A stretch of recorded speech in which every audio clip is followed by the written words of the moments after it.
We recently saw this ruling come down. The National Association of Realtors lost this lawsuit big time in the tune of billions of dollars when it comes to price fixing and the amount of commissions that are supposed to be paid to real estate agents. And ever since then, there's been a huge uproar in the real estate community over this. You know, buyers agents are already making their buyer clients sign agreements saying that if the seller doesn't pay them, then the buyer's going to have to pay them. And also you're starting to see sellers that say they don't want to pay the buyer's commission anymore, and it's caused all sorts of an uproar. But the funny thing about this is that none of this is actually official, okay? And also, before this court case ruling ever came into play, real estate commissions were always negotiable prior to that. So it's been kind of like a lot of fuss over nothing. But I've came across some information today that is even more interesting now that this has happened. You know, sellers keep complaining that they don't want to pay commissions, but yet more of them than ever are actually paying commissions, guys, because check this out. According to a 2023 profile of home buyers and sellers, for sale by owners only make up 7% of recent home sales in 2023. So that means 93% of people are using a real estate agent to sell their house, which is an all-time high, by the way. So you literally have more people than ever using real estate agents to sell a house, and more people than ever complaining about paying commissions for real estate agents to sell a house. My question is, before I even go any further to this, is why don't people just sell their own houses then if it's so easy and you know they don't want to pay real estate agents? That would be the solution, right? Just cut everybody out of the deal, sell your own house. But yet more people than ever are choosing to hire an agent. Funny, right? And they're saying that the big reason why we're seeing such an uptick in home sellers using real estate agents is because of how volatile the housing market has been over the past few years. And basically what it comes down to is sellers don't want to deal with it. They want to have somebody else navigate this market because things have changed so rapidly, and they want somebody in their corner that they know can get the job done, essentially. And the thing is, as much as sellers like to talk the talk that they don't want to pay these commissions, they don't walk the walk, apparently, when you look at this data. But more than that, you know, they rely on agents to figure out, you know, how much should I price my house? How can I get a buyer? How should I fix up my home for the sale? What about staging? What about all the paperwork? What about all this stuff? And then quickly people get overwhelmed and they decide to hire a real estate agent. And obviously, guys, you know that I still technically currently am a real estate agent, even though I don't really practice anymore. I don't take on new buyers or sellers anymore. I make these YouTube videos instead. But throughout my entire career, when I was actually still actively selling real estate, I never really came across anybody that said, you know what, I don't want to pay you, Michael. I'd rather do it myself, because otherwise we wouldn't even be having a conversation, right? There's always going to be a percentage of people out there that are DIYers, you know, and want to do everything themselves, including sell their own home, and that's fine. You know, I have nothing against that, and I'm not saying people should do it or shouldn't do it on their own. But I thought it was just funny that you have more people than ever complaining about the commissions, simultaneously more people than ever using agents to sell their homes. Plus, the other missing piece to the puzzle that a lot of people don't realize that, you know, want to go it alone is that, you know, listing a house and selling it is more than just sticking a sign in the yard and, you know, putting it on the MLS. That might be what some agents do, but there's a lot more that goes into it than that. And I'm not really going to get into that in this video. But real estate agents have connections throughout the business and past clients and people that are looking for things that, you know, could probably get a house sold quicker and for more money than most people can on their own. And that's another reason why people turn to using real estate agents. And let's face it, guys, like anybody who thinks it's easy would just be doing it on their own instead of just like, you know, complaining about the price. They would just do it themselves, right? But the reality is, I think a lot of people understand that it's not that easy. A lot of time and effort does go into selling the house, right? You have to get it listed. You have to field leads. You have to field people wanting to come and see the house and set up showing appointments and things like that. And once it goes past there, you need to have somebody to write out the paperwork, whether it's you, an attorney, a real estate agent. Somebody has to oversee that. Somebody has to deal with making sure all of the contract contingencies are met on time. Somebody has to communicate with the title company to make sure things are happening on time as far as closing goes, with getting the title search done and the lien search done and all those things. And when you add it all up into a big bundle, it ends up taking a lot more time than most people realize if they've never done it before. But there are some reasons that you might want to get rid of your real estate agent. You know, the average nationwide commission is close to 5.5% right now. That's what most people are paying. That means if you sell your $400,000 house, you're paying almost $22,000 just in commissions. So yeah, it is a lot of money. But another thing people don't realize is that's what this whole, you know, dispute over the commissions was with this lawsuit. It's not like the guy selling your house gets all that money, unless they bring the buyer, then they will end up getting all of that money. But even if they bring their own buyer, they still have a split with their office. And the office takes a chunk, the National Association of Realtors takes a chunk, you know, a chunk of that goes towards paying for marketing costs for the home, the MLS fees, everything like that. So even if one agent was to get that windfall of 22 grand, it's not like they end up with the full 22 grand. In fact, many office splits, you know, they have like a 70% split, guys, sometimes 80% split, or even less than that, depending on the office. So that means you're only going home with 70% of that, and that's pre-tax. And then if the commission ends up getting split between the buyer's agent and the seller's agent, then you can cut all those numbers directly in half.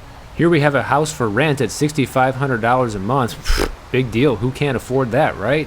At least it's not a flip, because they bought it back in 2012 for 350 grand, and this house is probably worth close to $2 million now. But they have to charge a lot of money in rent, because guess what? Their property tax bill is almost $18,000 a year, plus all the other expenses just to maintain this house. So they need to charge quite a bit just to break even, and then hopefully turn a profit on this rental. So obviously the biggest motivating factor to sell the home yourself is to not pay that, right? But the reality is, according to the research from the National Association of Realtors, is that when people sell homes themselves as a for sale by owner, 57% of these home sellers know the buyer personally. And 70% of these sellers have some sort of motivating factor between them and the buyer to sell the home to them. You know, maybe it's, you know, a neighbor that's been looking to move into the house for years. Maybe it's a family member or somebody close by that, you know that they could sell the house to without getting a real estate agent involved, and that's fine. But then that means the other half of for sale by owner people who sell their houses on their own don't know the potential buyer, right? They don't know them personally. So do these guys actually save any money by doing it on their own? Well, according to the 2022 data, we probably don't have the full 2023 data yet. The median selling price of for sale by owner homes in 2022 was $310,000, whereas the median price home sold of a real estate agent was $405,000. So that is a pretty big gap. I'm not sitting here saying that I'm guaranteeing that if you use a real estate agent, you're going to get more money for the house. That's not necessarily true. But the data shows, on average, the homes that real estate agents sell do end up selling for more than for sale by owner properties. Now, this could also be just due to the fact that more people who own less expensive houses tend to for sale by owner their house more than people who own more expensive houses. That just could be all it's cracked up to, and it doesn't mean anything more than that. I don't know. But remember, guys, if you're gonna hire an agent, you can always negotiate. Now, maybe a lot of real estate agents won't want to negotiate, because I've heard from some of you guys like, hey, I talked to like 3 different real estate agents and none of them wanted to, sell my house for less than the full commission. Okay, well, you have a couple options then. You can either pay, or you can do it yourself, or maybe you can compromise. Maybe you can say, well, listen, I'll handle all the showings, and maybe they'll cut out a chunk of the commission for that if you're willing to put in some of the legwork when it comes to selling the house, right? Although I highly recommend sellers not be present when people are looking at buying your house, because sellers tend to just have a big mouth and they say way too much. And I'm not saying like, as far as disclosing things people should know about the house, I'm saying more in the sense that like things that can turn people off. But the bottom line is, I don't think the real estate business is going anywhere anytime soon in terms of, real estate agents and getting paid. Because when you look at this data and how many people are still paying, And even though, you know, this lawsuit was ruled in favor of these home sellers, I don't really see much changing anytime soon, guys, because the reality is, if somebody wants to sell their house and they're busy and they don't want to go through the effort of selling it themselves, they're going to be forced to work with an agent, and the agent's going to want to get compensated, and so is the agent that's selling the house. You know, the buyer's agent is going to want to get compensated by somebody. So somebody's going to have to pay for all that stuff, you know? And just remember, if you ever do need a seller's agent or a buyer's agent, I have a free service that you can always access with a link down in all of my descriptions of my videos, totally for free. And I'll set you up with an agent. And if you use the service, not only does it benefit you, but it benefits the channel, and I appreciate it. Now, one of my viewers, Jeff, sent me this story about how Henderson, Nevada is ground zero right now for condo sale prices dropping, okay? Since October, the median condo price in Henderson, Nevada is $269,000, which is almost a 13% drop from October of 2022, guys. That is astounding. That is a massive drop. And if things keep going in that direction, that's a crash. The only place that was right on the heels of Henderson, Nevada was Memphis, Tennessee at 12.2%. And combined with these lower sale prices for these condos, the amount of sales has also plummeted. As of the October data, the condo sales in this area are down by 20%. And it's now being reported that on average, condo owners in Henderson, Nevada lost an estimated $110 per day over the past year in property value. Man, oh man. Imagine if you're somebody that bought one of these condos a couple years ago, guys. You're in trouble right now. That's the reality. You're upside down on your mortgage, you're underwater on your mortgage. So these people got hit tremendously, not only because they overpaid for these properties, but they overpaid and now the prices are going down below what they paid for them. And that is a recipe for disaster for any home buyer, guys. And this is something I constantly warn against here on the channel that I don't want people to fall into. Even though the single family home market fared better, the average Nevada city still lost $38 a day in home equity, totaling about a $14,000 property loss value across the board throughout the state of Nevada. And I wanted to just bring up this story real quick because, you know, so many people are saying, oh, I'm not seeing price declines where I live, I'm not seeing this and that. Like, of course not, guys. People are still seeing prices go up in different areas, but you have to recognize that people are seeing prices of homes go down in other areas pretty substantially, like Henderson, Nevada, like Memphis, Tennessee, like Boise, Idaho, like Austin, Texas, you know, like San Francisco, just to name a few, okay? Those are like the big ones. Those are the ones that are seeing double-digit price declines. But even if it's not double-digit, even if prices are down 4 or 5% year over year, things are moving in the wrong direction if you recently bought a home in the area. This is something I constantly try to remind people of here on the channel, that the purchase price you pay for your home is so important. It's something that can never be changed. People are constantly obsessed with, when are the interest rates going to come down? When are the interest rates going to come down? Well, you think somebody who bought a condo 2 years ago in Henderson, Nevada, and has now lost 13% of the value of their home in just the last year, and now owes more on the property than it's actually worth, do you think that person is concerned about the interest rates right now? No. They're not. And this is something people need to drill into their minds, that the purchase price can never be changed. The interest rate can be changed at some point down the road. That can be temporary. Purchase price is permanent. Now, speaking of condos, Freddie Mac just announced that they are going to be rolling out some new tools to make it easier to get financing for condos. So this is something that already exists called the Condo Project Advisor.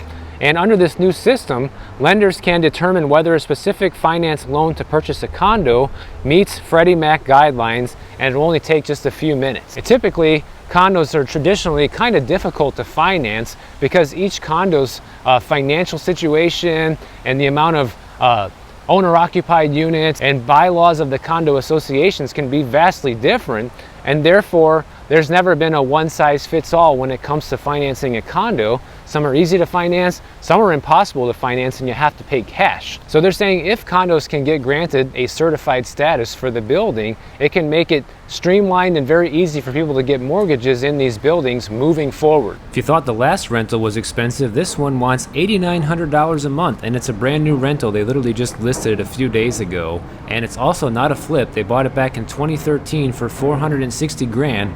I'm willing to bet a lot of these owners are having a similar issue, that the property taxes and insurance are getting too expensive. Just the property taxes alone here, another $18,000 a year. Who knows what the insurance and the rest of the upkeep is for a house like this. Need to rent it for a profit. And if a building gets granted this special status, then lenders will only need to do minimal underwriting, which will save the lenders and borrowers supposedly time and money. This also allows lenders to submit condos to the condo project advisor to get certified. And that once the condos are certified, it makes it easier for them to remain certified, because now Freddie Mac can contact the condo boards directly and get information they need to keep them up to date to keep these condos certified. Now, the reason I'm bringing this up is because, number one, a lot of people buy condos, guys. I know single family homes are still the most desirable type of real estate, but the reality is, condos are right there neck and neck, especially here in Florida. People buy condos, almost as often as they buy single family homes. So it's important for people to understand the changes that are happening with this. And I've been covering recently all of the major changes that have been happening with condos when it comes to the amount of reserves they have to carry, when it comes to the insurance that's been shooting through the roof, and all the other problems that condos are having. And so, who do you think's most likely to make it onto this list of certified condos? Let's see. Probably condos that are in good financial situations, right? Condos that are keeping up with the amount of work that needs to be done and not procrastinating and letting the building fall apart, right? Those type of places are going to be the ones that are going to be getting on this list. And the condos that have been mismanaged, for decades, are not going to end up on the list, to say the least. And so one thing I think is going to happen with the future of the condo market is you're just going to have like two separate worlds, guys. You're going to have, a set of condos that's like, the green light, even Freddie Mac will write a loan on it in minutes. There's nothing wrong with this place, go for it, because it's being managed properly and they have all their ducks in a row. And then you're going to have this other set of condos that are less than desirable because they haven't been kept up with. And if you want to get a mortgage on it, it's going to cost you an arm and a leg, a much higher interest rate, a much higher down payment, and you as the buyer is going to be taking on a tremendous amount of risk, or it's just going to be all out a situation where you have to pay cash. There's no financing even available because it's that bad. And so what do you think is going to happen to prices of these places that haven't been kept up with? Just like houses that are falling apart, it's probably going to go down, right? So I actually think that with these changes happening, this is going to be good news for condo buyers in the future. It's going to make it much easier for you to discern which condos are, worth buying and which ones you should definitely stay away from unless willing to take on a substantial amount of risk. Because I can tell you from personal experience, somebody who sold a decent amount of condos throughout my career, guys, some of them were easy to close because the building had all their ducks in a row, and other ones were impossible to close because the building was such a mess, and they couldn't get documents on time. Their rental ratio was all upside down, it was mostly renters and not enough owner occupants. Their laws were too loose, letting short-term rentals happen and things like that. Those are all big negatives for lenders, and they don't want to lend in places like that. But you have to also understand that even with all of these safeguards in place, even though, Freddie Mac's going to have almost instant approvals for certain places, and we have condo laws that are making it harder for buildings that aren't doing the right thing to get financing or close deals at fair market values, you still are never going to be out of the woods when it comes to this, guys, because there's always wild cards when it comes to owning a condo in terms of surprise expenses. Somebody asked me recently and wrote me an email like, what are the things I need to look for, Michael, when I'm looking at buying a condo? And I said, there's the two things you really need to look at. You need to look at the building's budget, and if they have any reserves, what are they projecting their budget's going to be next year and the year after that? And are they in the red? Are they in the black? Are they bringing in enough money right now to cover these expenses? And does that include a reserve fund? That's the first thing I'd be looking at. And the other thing you need to be looking at are the meeting minutes. You know, you can request those documents, no problem, during your due diligence period, and you can look at the meeting minutes from the condo board for the past year and see what are they discussing there, what kind of things are on the table in terms of projects that might need to be done. How much is that going to cost? Are there any pending special assessments that are going to have to come because they don't have the money to pay for all this stuff? And I can tell you guys, like, special assessments are almost unavoidable when it comes to a condo. Just like when you own one of these houses, eventually something's going to happen to the house that you're going to have to pay for. That's going to be like a big surprise expense. It can be HVAC, it can be the roof, it can be windows, it can be the foundation, it can be plumbing, it can be anything that can happen, okay? It can be an uninsured loss. You know, you can have a tree fall on your house and then this insurance company say, we're not covering that, right? So there's all sorts of things that can happen when you own property that are a surprise expense. And condos are no different.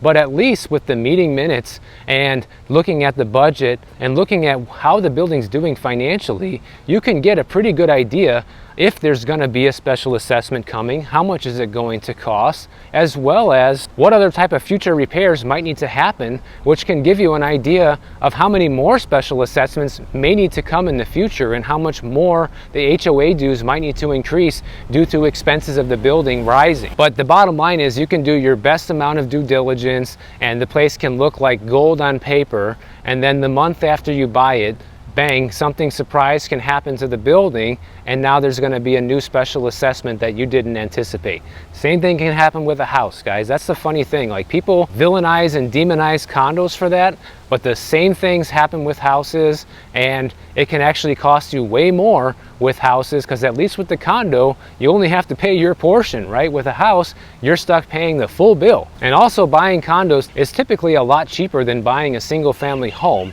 So if you're going to buy a condo, you're probably going to save a lot of money up front on the purchase price. If you're a smart buyer and you've been watching my channel, that means you should have a lot of extra money in your pocket saved up in case something like a special assessment does happen. And if it does, you're not going to be blindsided financially by it. So just like the rest of the economy, just like the housing market, guys, I think things are going to have to get worse before it gets better with condos. We're going to have to go through this growing pain into 2025 here in Florida with these new laws, and other condos across the country are going to get hit with their assessments and laws and restrictions and higher insurance premiums to go along with it. So it's not just Florida. But I think once we make it past this initial growing pain of, well, this is the new cost to own a condo, not only will it help reprice these condos appropriately, but also it'll make it easier to figure out who should be able to get a loan on these condos and who shouldn't be because of the state of the building. If you guys enjoyed this video, make sure you subscribe to the channel. And if you don't want to wait for my next video to come out,